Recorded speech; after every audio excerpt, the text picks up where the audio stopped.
Hello everyone. Hi guys. Can you all hear me? Yes. Woo! Welcome to our 39th Acton Boxborough picnic. That's a big number. Thank you to our elected officials, candidates, friends from neighboring towns, and our own committee members. Before I go any further, I have to give a special shout out to my co-chair, Bob Ferreira. But wait, listen to this. I just found out that Bob has been to every single one of these picnics from 39 years. He needs a big round of applause. And Dina too. I didn't know that. Bob has also been my mentor for so many years, and somehow, after all these years, I managed to convince him to become my co-chair. Thank you, Bob. And I have to give a huge thank you to our wonderful picnic coordinator, Miriam Lizak. Where is Miriam? She's hiding. She's there. She's not very tall. There is so much work that goes into making this picnic happen. Miriam has put in so much energy in bringing everything together. Miriam, thank you for all that you have done today to make today possible. We really appreciate you.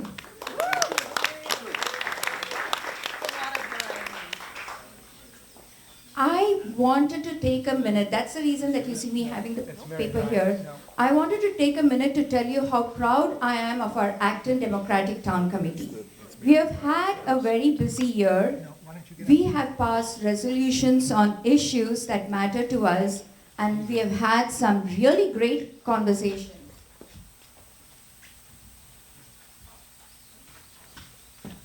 We held meet and greets for candidates running for local office.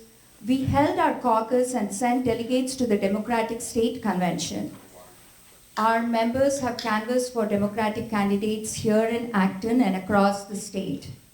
Recently, we hosted a Healy Driscoll canvass with Congresswoman Lori Trahan, and it was so wonderful to see so many Acton Boxborough students joining us, knocking the doors.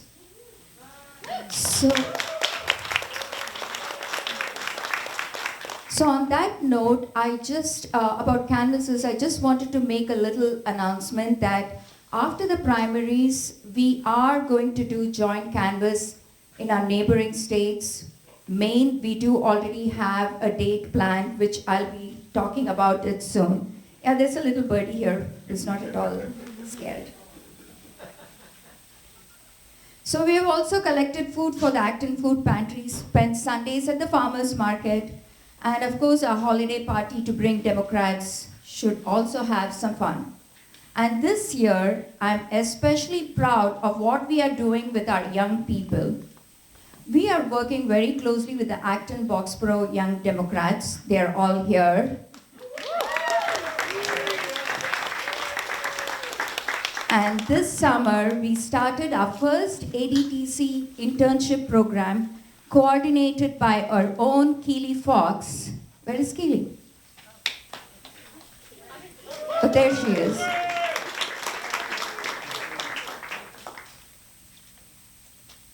We have 6 wonderful high school interns, and I'm so proud of Keeley and all of them. Our young people aren't just watching from the sidelines. They're showing up, they're learning, and they're asking questions, and they're becoming involved in the community. And I'm also so grateful to all our ADTC members who have encouraged them and opened doors for them. And a shout out to Greg Jarbo, who has been a great guiding counselor for them. This is how we build the next generation of leaders, and none of this would have happened without the support of all of you guys, so thank you. I'm very proud of our committee, and I'm very grateful for it. And so now I'm going to hand the microphone to Bob Ferreira. He can say a few words. 39 years. of attending the picnic. That's huge.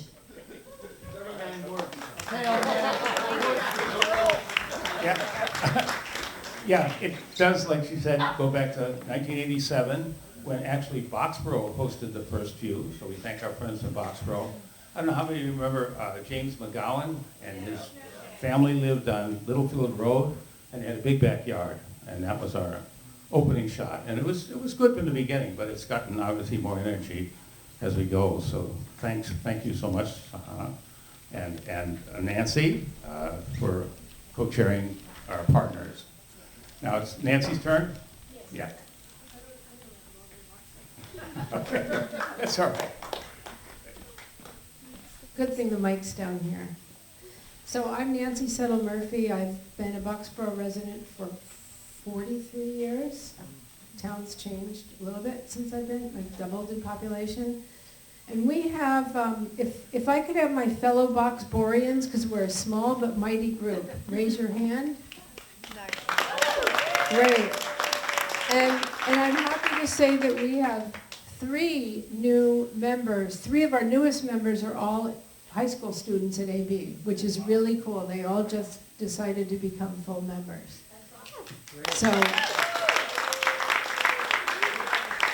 So our committee has done a number of the things. I don't want to repeat everything Sahana said, not as much, we're a small group, but we meet every month, and we, especially now, think about what we can each do, large or small, to keep our democracy, our very fragile democracy. So I think all of you are aligned with that. So thank you for having me, and it was great being a planning partner with Miriam for this picnic. She made it very easy for us. So I want to acknowledge some of the candidates and elected officials from our towns here and our communities. Carol Latrez, Democratic State Committee member. Kate Donahue, way over there by the lake. One of our reps, Dan Sena, who made me feel very underdressed today. And he's our Boxborough rep and the rep for half of Acton. Glenn Cote, school committee. David Martin, select board for Acton. Big job. Mara Dolan, over here. Governor's Council State Committee member. Margie Palladino, also running for Governor's Council. John Peterson. Somewhere. AWD Commissioner, Water. David Soleil, District Attorney candidate. And I am an elected official for our little town of Boxborough. Okay, that wasn't on one. Okay. Okay, let me finish with me, and then other people can tell me who's not on this list. Sorry. I am a trustee for our library, and I'm in my 7th of 9 years. And so Marion Ryan is here, who I think is well known to our committee. And who else did I miss? Pam Nurse, Acton Select Board. Sorry, Pam. Acton Select Board. I know what a big job the Select Board is. Anyone I didn't mention, and I really apologize for those who I didn't realize were here. So thank you. And without further ado, should I introduce Andrew? Andrew, you want to come on up? And Miriam. Where's Miriam? Well, there are 2 Miriams. So I have the honor of introducing two of the interns for the Acton Town Democratic Committee, who will be introducing the folks who are going to be speaking to you today. So Andrew, Tan, and Miriam Seltzer. So I'm going to turn it over to you two to make the introduction. First speaking, we have Marion Ryan, our Middlesex District Attorney.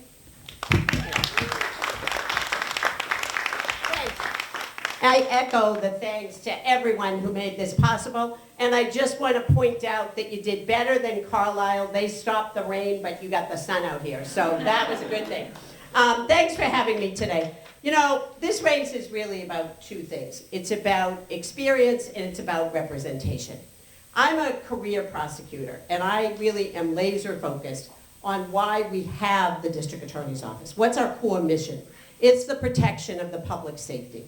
And we have done that job in partnership with law enforcement, everyone, in such a wonderful way that Middlesex is now ranked the number 10 large county in America for safety. Thank you. And not just on one kind of crime, but we've also attained a grade of A, that's the best, A by the crime organization statistics. That is all kinds of crime. And really, I encourage you to go online, take a look. We are the county in Massachusetts that's made that grade. And that has two impacts. The first is it allows you to be safe. And the second is, you know, the legislature has been very good to us. Our legislative partners have given us some increased funds to do our work. But when you're dealing with a tsunami of crime every day, that money goes pretty quickly. And when you have those numbers under control, we're able to do lots of other things, like create a cold case unit, a conviction integrity unit, a position of director of racial justice initiatives, use forensic genealogy, start a pilot program on AI. And you know, you might also hear that maybe the reason we have those numbers is because this is a fairly affluent county. And I'm a little puzzled by that, and I'm puzzled for two reasons. First of all, I'm a little bit insulted. I grew up in a very blue-collar house in this county, and we weren't committing crimes. And second of all, I think to say it is solely because we are affluent really neglects the incredible work of law enforcement, of mental health services, of our educators, of so many people. We got to these numbers because of hard work.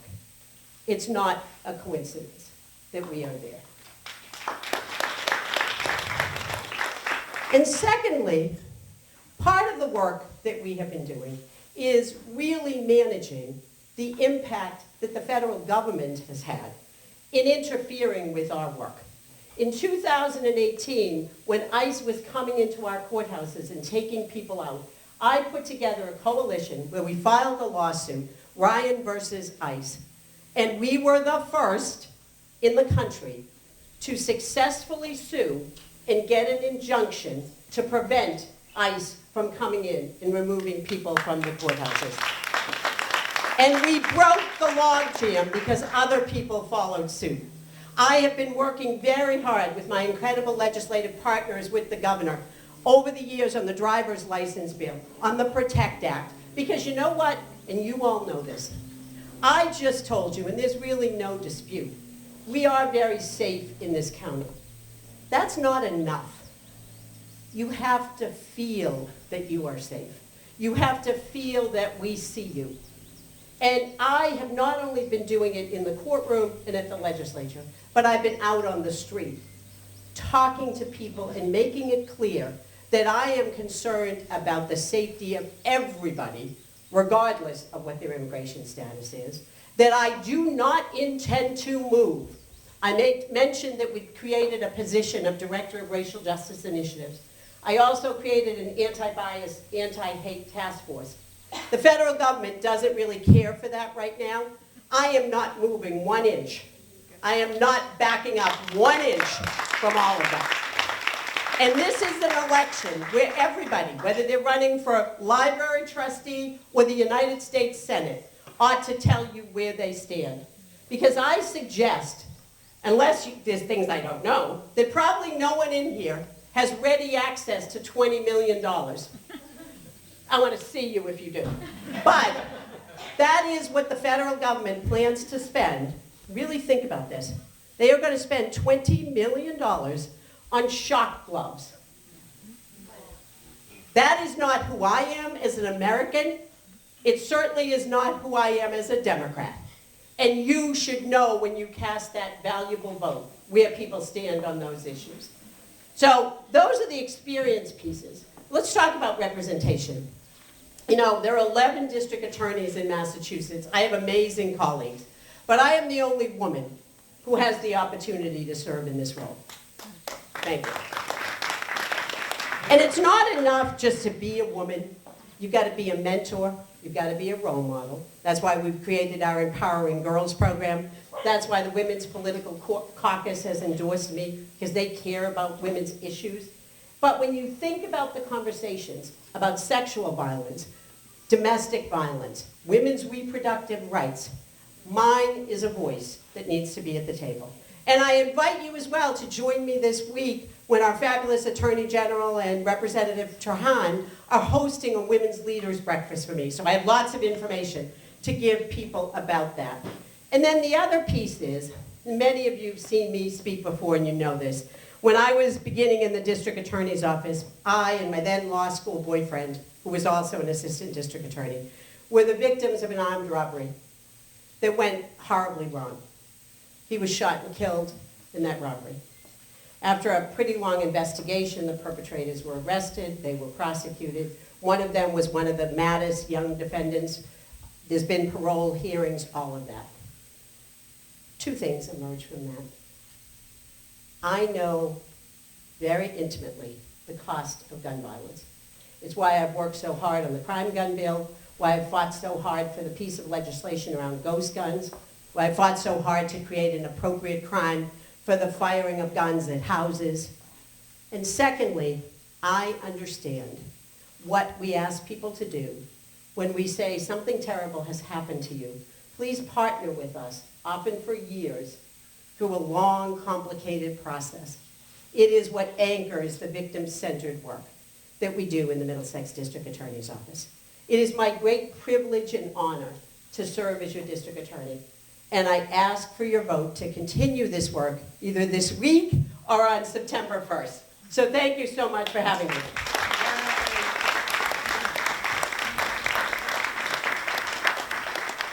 Second, we have David Soleil, who is also a candidate running for the Middlesex District Attorney.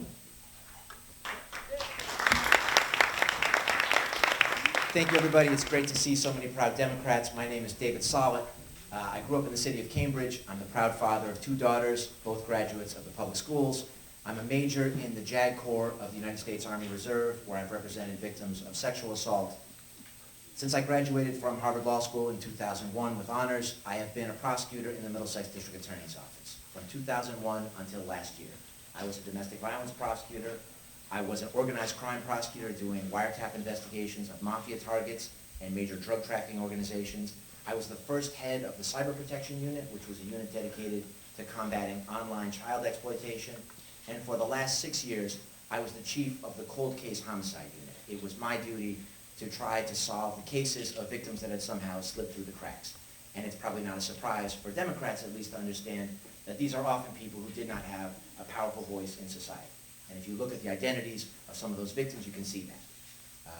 I love doing that work, and I was successful. I solved more than a dozen cold cases, including a 2013 knife point rape in the town of Acton at the commuter rail station, and the oldest cold case homicide in the history of Massachusetts, a 53-year-old case that I was able to successfully bring to trial in 2024 and earned a conviction for first-degree murder.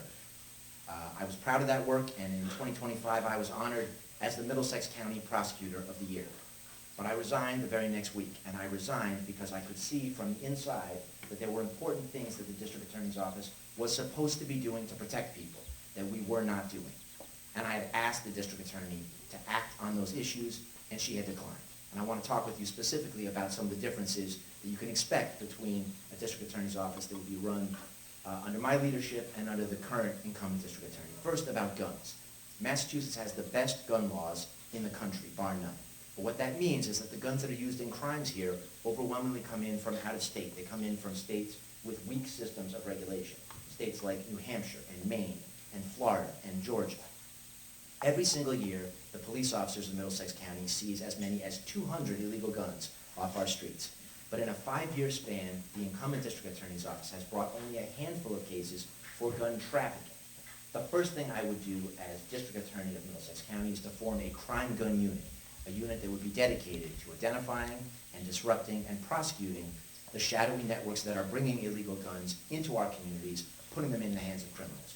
I've investigated more than 300 unsolved murders in my career, many of them victims of gun violence. The best thing we can do to keep people from being killed is to make sure that the wrong people do not have access to weapons. The second thing I want to talk about is dangerousness. Most of you know that the normal way a case goes in Massachusetts and everywhere else is that somebody is charged with a crime, they are arrested, they are photographed and fingerprinted, and then they are released. That is the normal way. It should stay that way. But there are a small handful of cases that are so dangerous by their nature that it would be crazy for society to tolerate putting somebody right back out on the street. In those cases in Massachusetts, we use what is called a dangerousness hearing. But since 2019, our state has been plagued with a loophole, a result of sloppy drafting from the legislature, which currently allows our prosecutors to get a dangerousness hearing for trafficking in marijuana, but prohibits us from getting even a hearing for cross-burning, or bomb-making, or armed robbery, or aggravated rape of a child. And that is a big problem. I went to the incumbent district attorney and I asked her to lead on this issue, and she said no. To me and to the rest of her senior leadership team, she said, I don't want that responsibility, because if I had it and we didn't use it right, people could blame us. I think that's the wrong value system for the district attorney. I think the district attorney should want to have the power to try to protect people. But that was her answer. And in fact, real people have been hurt. Now in the Boston Globe this morning, you may have seen, she said, my discussion of the dangerousness loophole is a problem in search, a solution in search of a problem. I do not agree. In 2024, in Middlesex County, there was a teenage girl who disclosed to her mom that she had been serially molested by her stepfather. The mom immediately did the right thing and went to the police. The police investigated promptly. This man was indicted for 6 counts of aggravated rape of a child, and then he was released to the street on a plastic ankle bracelet. And when he did not like how that case against him was proceeding, he snipped off that bracelet. He drove to the town of Acton, here in Middlesex County. He abducted that girl and he killed her. And then he killed himself. And when the Boston Globe came asking the Middlesex DA's office, how could that man have been on the street, the incumbent district attorney said, we did not have the right to detain him. The law did not allow us to detain him, which is true. But it was also true in 2019 when we talked about this. And since this girl was killed, which has been more than 2 years, the incumbent district attorney has not lifted a finger to change that law. I would.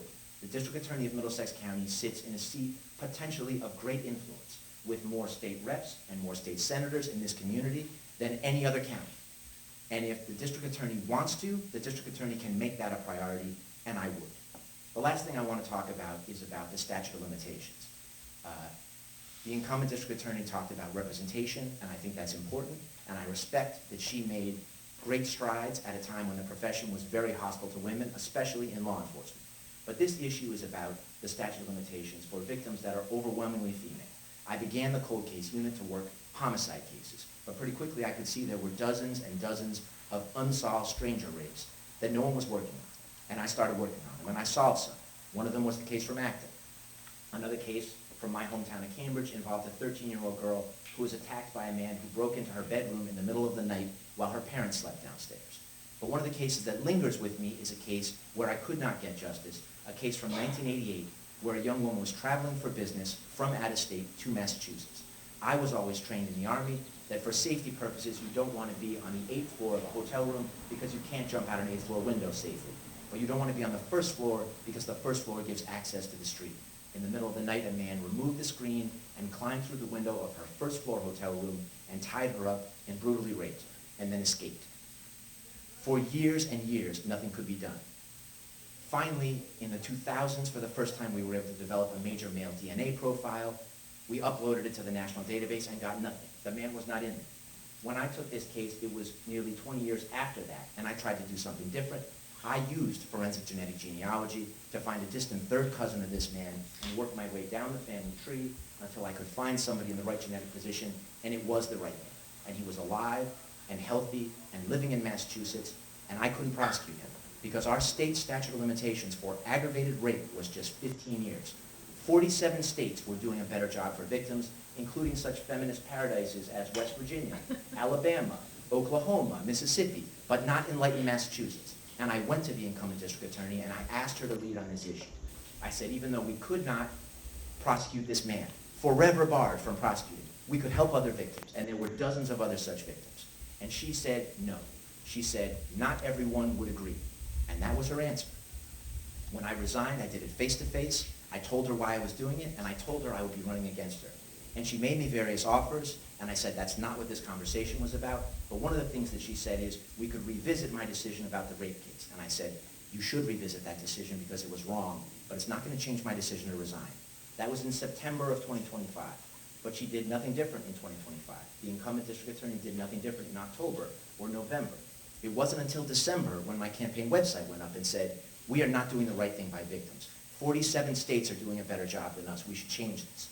Then and only then did she call a press conference with Fox 25 to announce to the public for the first time that her office had solved a terrible rape case from the 1980s. She did not name the prosecutor because he had already quit. And she said she was calling for the reform of the statute of limitations. And I'm glad that she changed her mind. I'm glad that she changed her mind, and last month, Governor Maura Healey signed into law a bill that would change that rule, change it going forward. But two things stick with me. One is, it doesn't change anything retroactively. All the victims who lost their chance for justice between February, when I asked her to do the right thing, and December, when she changed her mind, none of them can ever get justice now. And the other is that nothing changed about the right or wrong of this issue. Absolutely nothing between when I asked and when she changed her mind. The only thing that changed was the politics. She went from not having an opponent to having an opponent, and the opponent was going to say something about this. And so she decided to get out ahead of the issue. And I think all of you and all of your family members and all the people that live in this county deserve to have a district attorney who will do the right thing when no one else is watching. And that's why I'm running for district attorney, and I appreciate the time you give me. Thank you.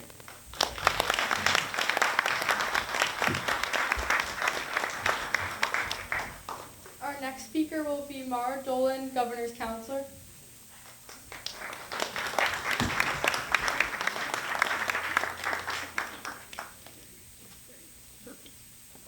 Thank you so much.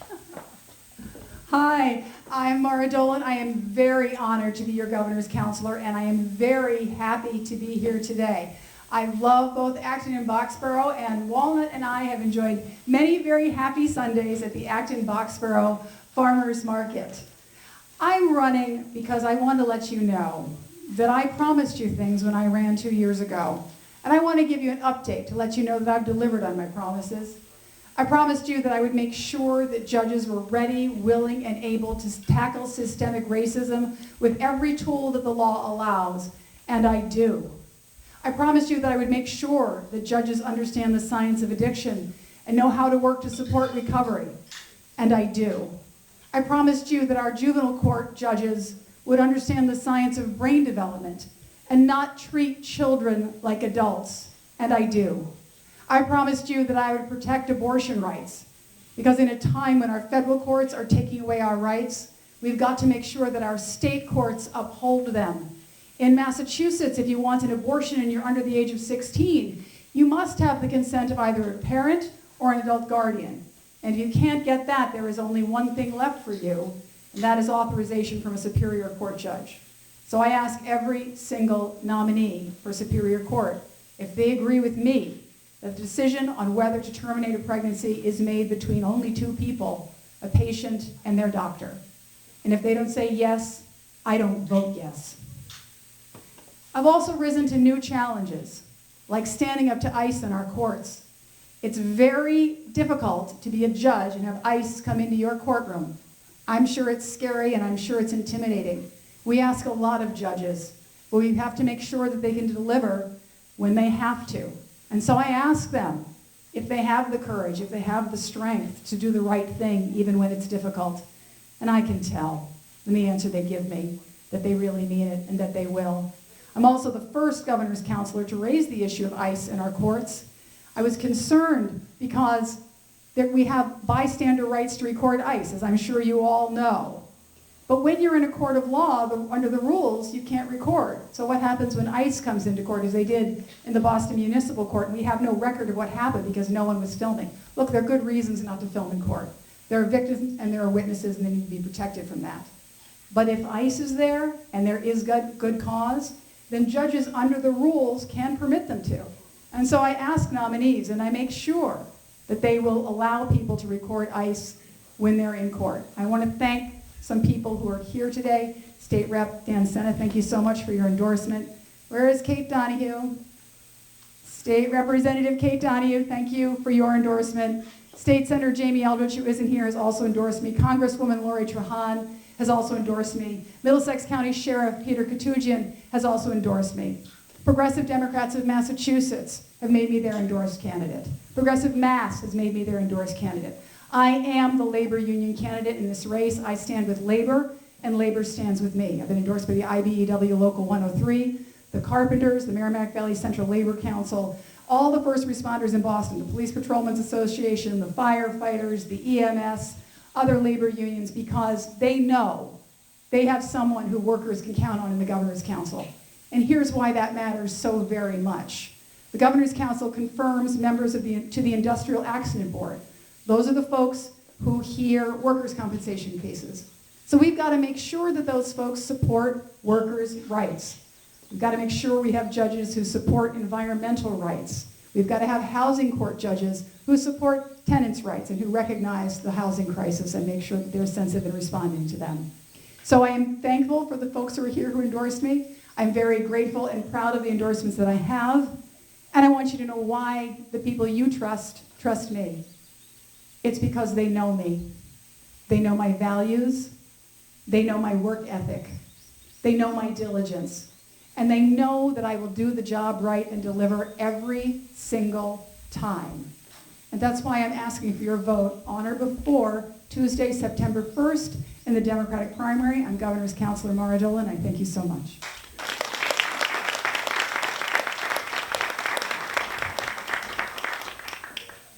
Next, we have Margie Palladino, who's also running for Governor's Council.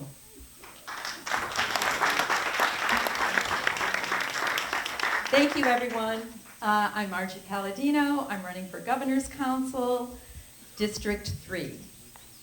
Thank you so much for being here today, because I truly believe that informed voting is so critical to the health of our democracy.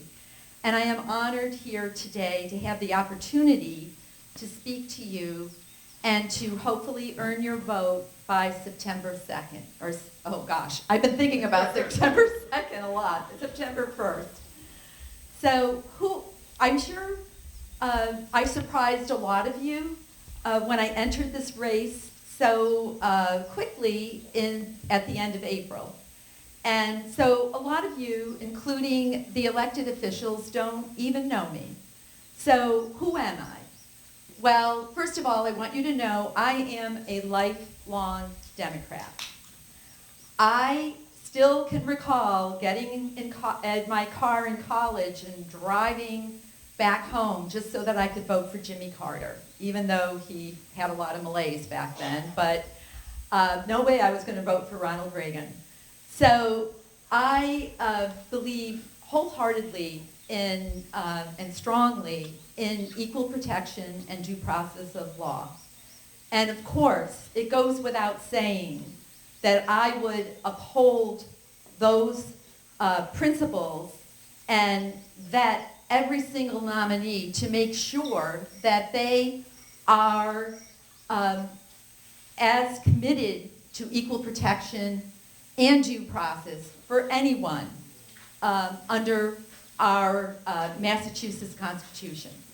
So that we obviously both agree on.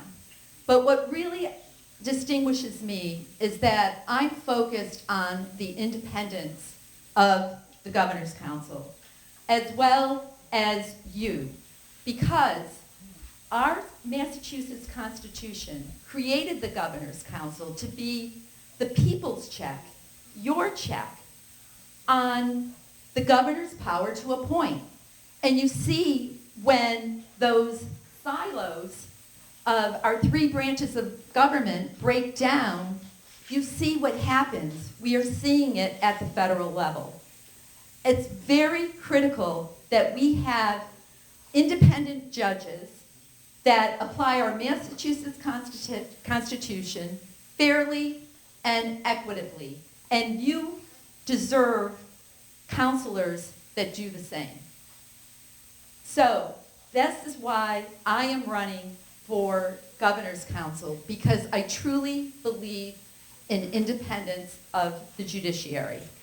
I also believe in listening to the constituents, because as I said, it is your opportunity to speak your voice about the nominees that come before the council.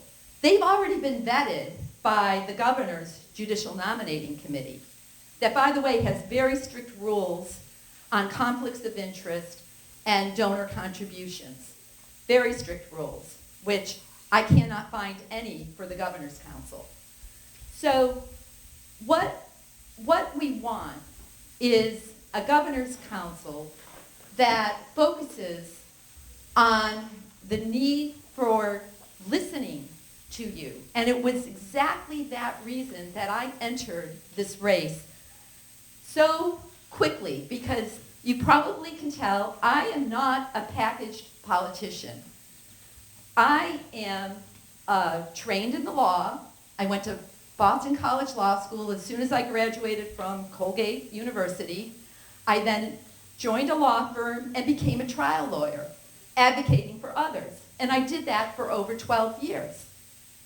And then I'm also an advocate. For the past 6 years, I have been working tirelessly to improve the family law system. And I have done that at the highest level in Massachusetts, working with the court, working with the legislature to change laws, which we have done, to protect victims, as well as writing amicus briefs to the Supreme Judicial Court and the Appeals Court, which were successful and got our laws to protect the public, to protect actually the families. And that is a major concern of mine. So through that work, I started a nonprofit to improve family court on behalf of women, children, and domestic violence survivors. And it was the domestic abuse survivors that were not listened to, even though they were constituents. They were not listened to. They were not meaningfully responded to. And it was that reason that caused me to come into this race. And they went out, and in 2.5 weeks I had to get on the ballot, and they collected over 1,700 signatures, even though we only needed 1,000. It's truly a grassroots movement.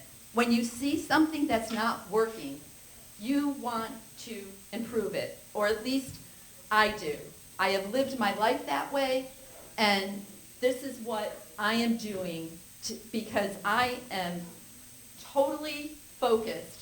My mission is to improve the court system, our judiciary. So I'm just going to leave you with a couple promises. One promise is I have no conflict of interest when I am evaluating and confirming a judge. I no longer practice law. So I am not appearing before the judges that I would be confirming. So, and if I had a conflict, or if there was even an appearance of conflict, because as lawyers we're trained to stay away from appearances of conflict too, I would recuse myself. If any major donor of mine showed up at a hearing for a judge, I would not allow that. And if that donor had to be there, again, I would recuse myself. That's all. Just stay out of the vote. If you came to me, or you came to me, and you had concerns about a nominee, which actually takes a lot of courage to do when you try to tell your counselor that this judge is not appropriate. It takes a lot of courage. I will respond to you. I'm not saying I will agree with you, totally. I don't know, maybe I would. I'd have to look at all the facts. But you know I would respond to you, and I would do it in a very meaningful way. So, the other last promise is you will know the rules that I made to make this decision. I will not move the goalpost on you. I would cement the goalpost in the ground and make sure that you know there's transparency, there's accountability. That's what I would do, because the Governor's Council is about you. It's about your voice. Voices need to be heard, and I am there for you. Thank you.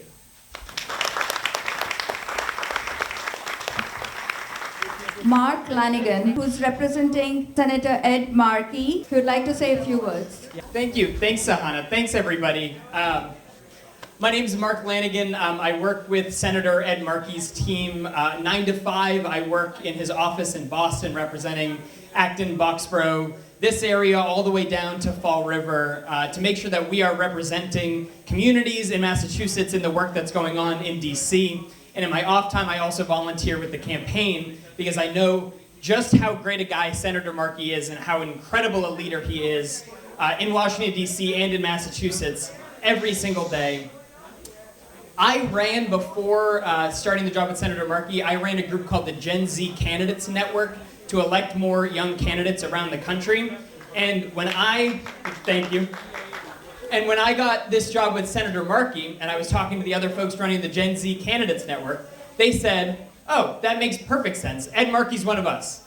Ed Markey is as Gen Z as you can get when it comes to being a member of Congress. He is supporting the progressive, visionary ideas that young people and people all across the country know that we need right now. Because it's not enough to just fight back against the Trump administration, which we need to do and which Senator Markey has been doing. You know, for this term before, he's fighting back against ICE, the first United States senator to call for the abolition of ICE. But also we need a visionary idea of what the future is going to look like. He's got an AI accountability agenda to hold big tech accountable and bring power back to the people. He's fighting for a Green New Deal for Medicare for all, to make sure that all of our communities are fully funded in infrastructure and transportation and healthcare. And all of these things all wrap up, together in a senator who has been really fighting for us and on the side of the people his entire career. So I ask by September 1st that you vote for Senator Ed Markey. And if you have any questions, feel free. I'll be around. Thank you, Simon. Our next speaker is Dan Sena, State Representative 37. Thank you. Well, good afternoon, everyone. What a great turnout. I'm really honored and happy to be here today. I want to thank all the volunteers. I know Dan was grilling and all other. I want to thank Sahana and the Acton Boxborough co-chair for putting this together. I'm an immigrant to this country, and politics to me is very personal. And I think it's telling stories that why we change policies. My mom was a teacher. She taught in Brazil for many, many years. And my dad was a farmer. So I got to see a little bit of both two worlds. My mom decided to leave my dad after a broken marriage, perhaps after 25 years, and came to this country to start a new life.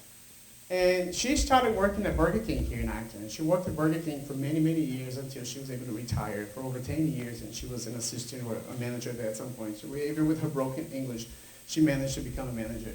And I was able to go to Acton Boxborough. I went to UMass Amherst, Middlesex Community College.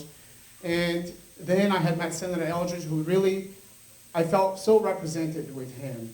That's why I think later I went to work with him in the State House.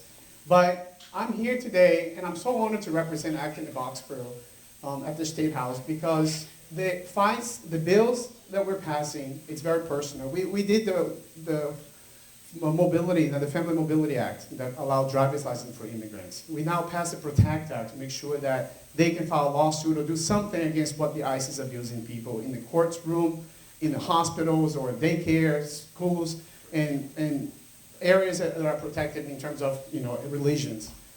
I am honored to have worked so closely with my legislator colleagues here. I know Kate is here. And in this race, it's very clear who I'm voting for. And I'll tell you, I'm voting for Senator Markey. He does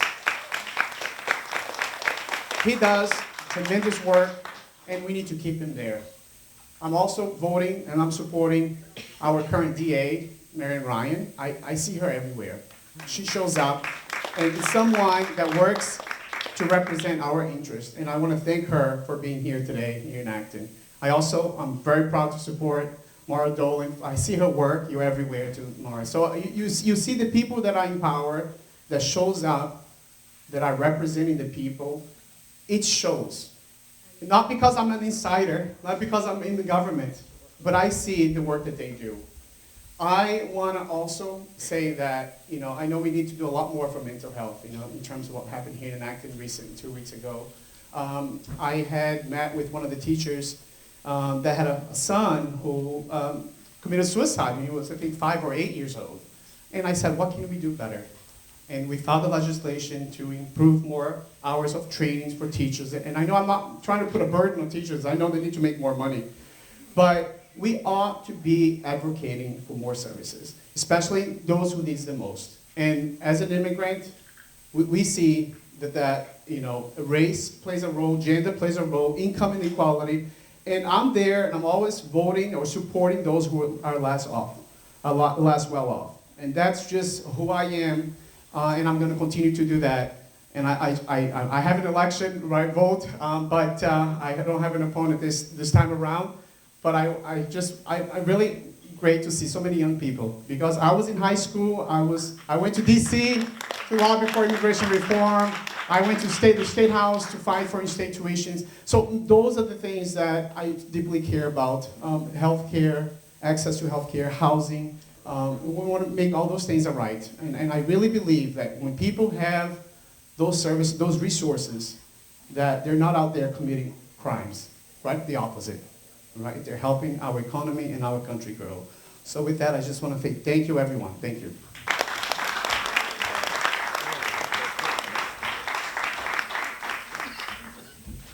Oh yeah, so I do have a citation. Sahana said, Dan, bring a citation.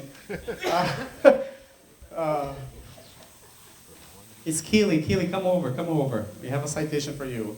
Keeley Fox? It's a surprise.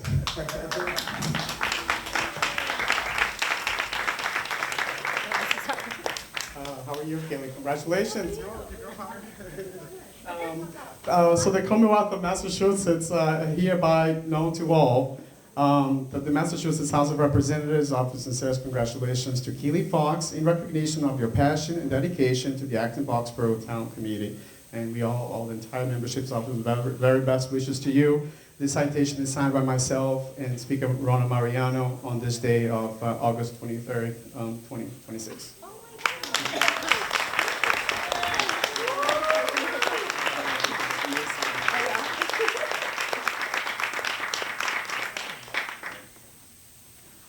Congratulations.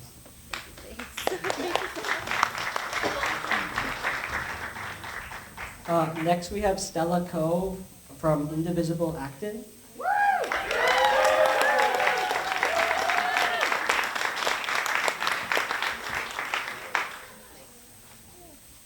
Sorry, I hate doing this. And I will try to be short and sweet. 1 year ago, Christine Brown of Indivisible Acton area quoted George Packer on America's Zombie Democracy: "The temptation to withdraw into private worlds and wait it out." She told us we had to hold the line on electoral politics, our values, and our rights, that we cannot go back to the status quo. Here we are, 1 year later. Where are we? We're still walking our dogs, cooking meals, going out to eat, caring for our families, but have we held the line? The signs suggest that we haven't gone far enough.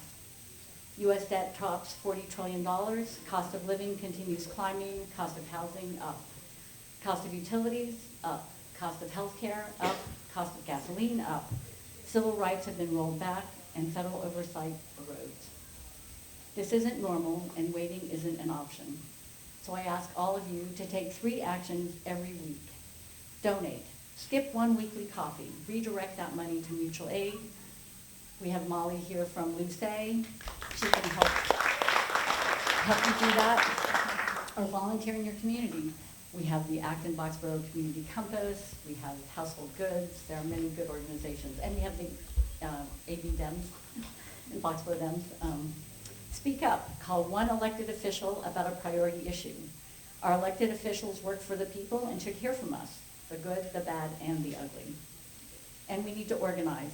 Join a canvas or phone bank supporting value-aligned candidates. If canvassing isn't your thing, call 3 friends. Call your neighbors. Just talk to people. Show up at a protest, write postcards, do something. Andy Platt has some postcards here to ask you to write to our governor and to Massport about putting cameras in Hanscom. DI's Coalition. DI's Hanscom. Easy job. 1 minute. Voting is not enough. Electoral politics demand our full commitment. We must hold officials accountable as our Congress abdicates their responsibility. Timothy Snyder recently said, "We have a tendency to assume that the institutions around us will always exist because they existed yesterday, but history repeatedly shows otherwise. Political systems that seem permanent can collapse, borders can disappear, and ideas that seem marginal can become powerful enough to reorganize entire societies." Christine was right. We have to lean into this work now.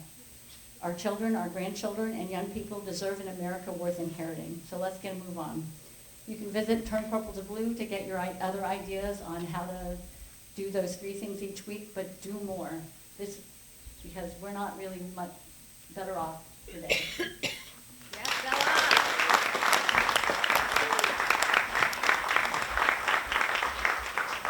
Our final speaker is Keeley Fox, the coordinator of the ADTC's first internship program.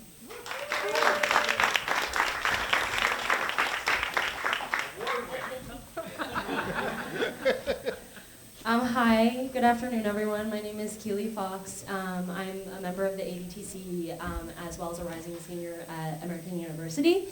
And when I got to DC, I realized pretty soon that I was very different than a lot of the other people in DC. A lot of people have a really big focus on what happens at a congressional level, what happens like specifically within like the DC city. And I had come from high school where I had spent a lot of my time with the ADTC, as well as with like the high school Young Dems and a lot of other local organizations, and that's just not how I felt politics worked at all.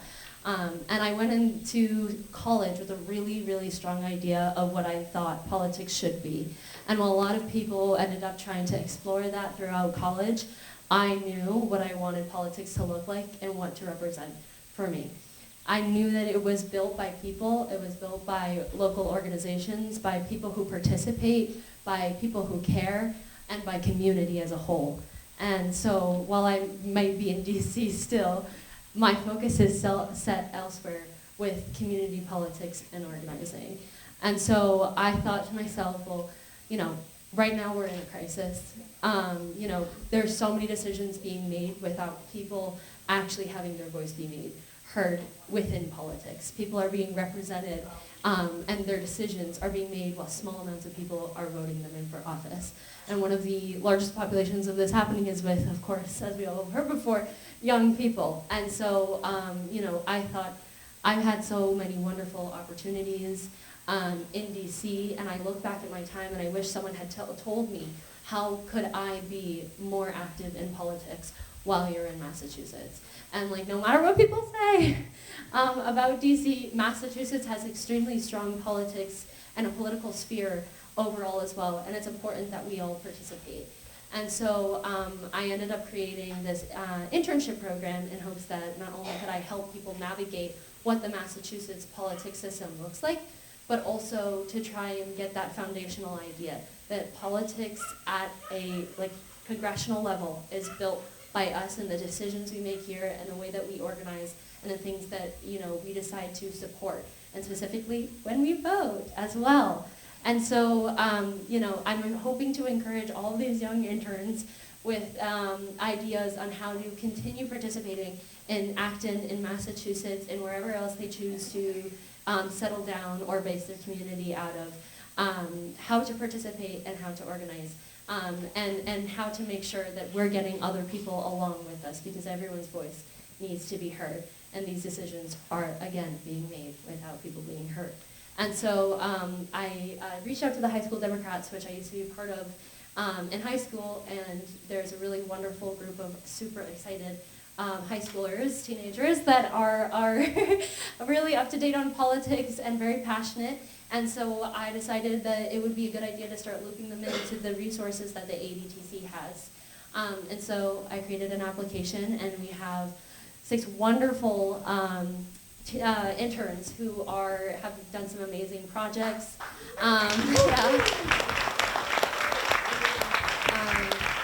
And I hope they learned something from me, as well as I think they've created really awesome things to contribute to this community, as well as raise awareness more and more that also Acton has politics, Acton has, voting that we all need to participate in, that, there are so many people who really truly care, and how can we connect them to those people who care and educate those around us. And so, yeah, I'm really happy to present a certificate to all of our wonderful interns who will tell you about their projects that they did during our meeting, which we encourage you to stay for afterwards.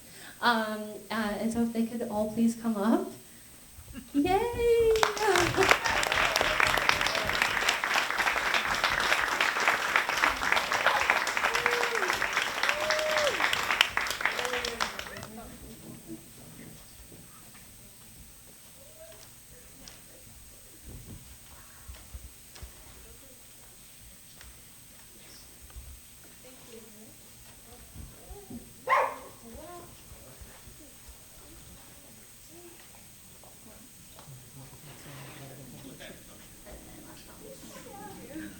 Okay, so, yeah, we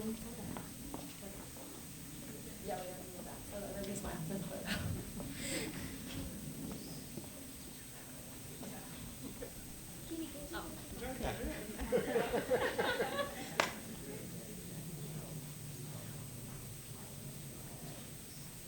Yay, okay, well, thank you guys so much for participating. I hope that we can continue working on projects to be part of the ADTC, as well as Massachusetts politics, or wherever you decide to go.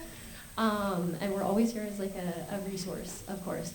Also, for context, everybody, we have 3 legislative interns, as well as 2 comms interns and 1 event intern, and they've all been doing great work. Again, stay for the meeting to hear more.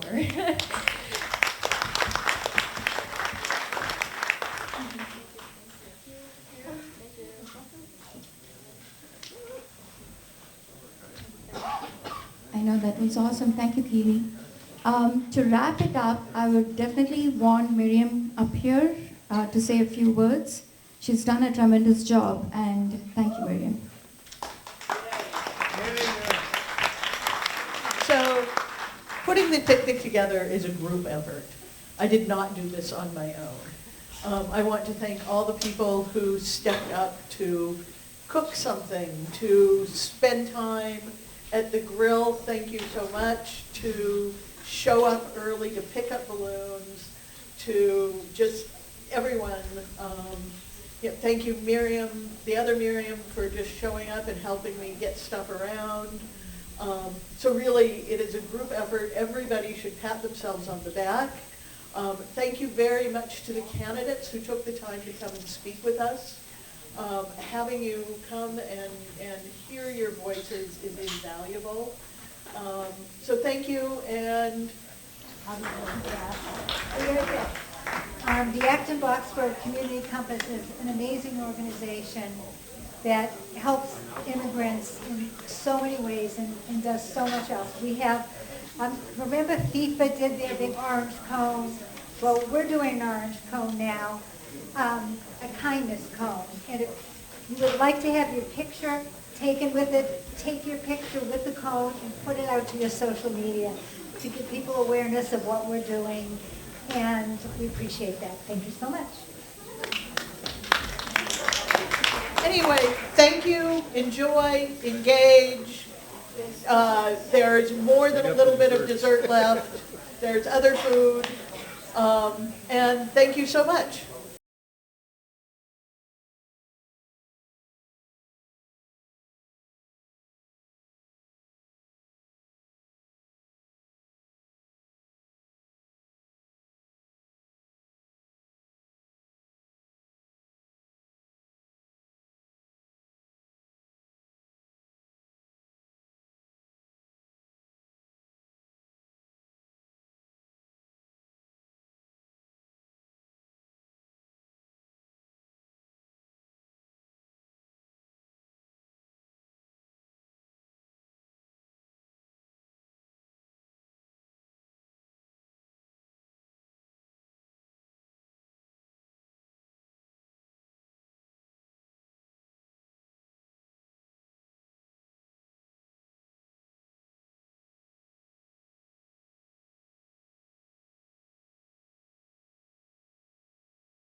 And with that, I think we are ready to wrap up unless somebody else wants to put a word in.